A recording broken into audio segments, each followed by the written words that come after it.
Transfer ಇದೈತಿ ಅದು travels ತೊಗೊಂಡು ಹೋಗ್ತಾರೆ ಅವರು ನಮ್ಗೆ ಊಟದ ವ್ಯವಸ್ಥೆ ಮತ್ತು ನಾಷ್ಟಾದ ವ್ಯವಸ್ಥೆ ಬರೋಬ್ಬರಿ ಮಾಡ್ತಿದ್ರು. ಅದು ಅವರು ಐತ್ಲ ಟೈಮಿಂಗ್ ಕೊಟ್ಟಿದ್ರು. ನಮ್ಮ ಗಾಡಿ ಐತ್ಲ 30-40 ಕಿಲೋಮೀಟರ್ ಹೊರಗಡೆ ಇತ್ತು.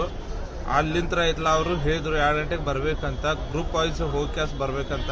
ಬ್ರಹ್ಮಿ ಮುಹೂರ್ತದಾಗ ಐತ್ಲ ಸ್ನಾನ ಮಾಡ್ಬೇಕಂತ ಅವ್ರು ಹೋಗಿದ್ರು 9 ಮಂದಿ ಟೀಮ್.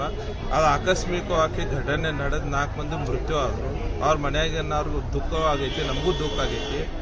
ಅದರ ಸಂಬಂಧ ಸಾಯಿ ಟ್ರಾನ್ಸ್ಪೋರ್ಟದ್ದು ಏನೂ ಜವಾಬ್ದಾರಿ ಇಲ್ಲ. ಅವರು ಹೇಳಿಬಿಟ್ಟಿದ್ರು ನಿಮ್ಮ ಜವಾಬ್ದಾरी ನೀವೇ ಹೋಗೋದು ನೀವೇ बरोबर ಅಂತ ಹೇಳಿಬಿಟ್ಟಿದ್ರು. आम्ही आमच्या बेळगावहून जवळजवळ 60 लोकांचे कुटुंब आम्ही या प्रयागराजला स्नानासाठी आलेलो होतो आणि त्यांनी गाडीवाल्याने आम्हाला टार्गेट दिलेले होते की काल दुपारी उद्या सकाळी दुपारी 2 वाजेपर्यंत तुम्ही स्नान करून मी या गाडीबरोबर या म्हणून. जवळजवळ म्हणजे रहस्य झाल्या कारणानं गाडी 22 ते 25 किलोमीटर आमची मागं होती आणि आम्ही 25 किलोमीटर चालत काही रिक्षा वगैरे घेऊन धरून आम्ही स्नानासाठी गेलो आणि आपापल्या व्यवस्थितरित्या आम्ही आंघोळी करून आलो.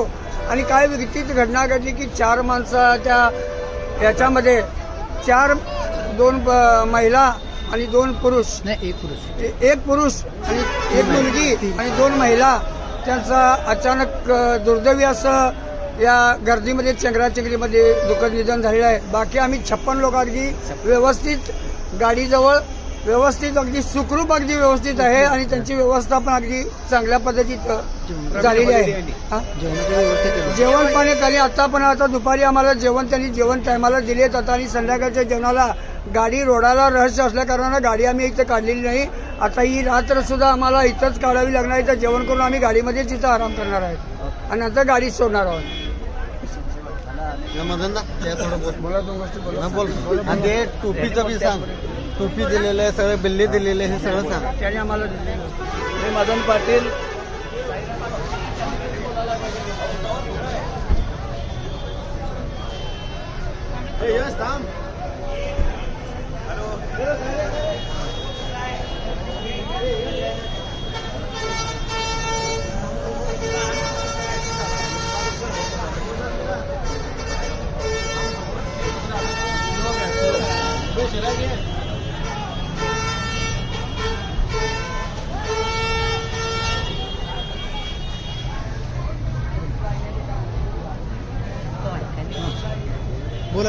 आम्ही शिरोडकर बोलाले बेळगावहून.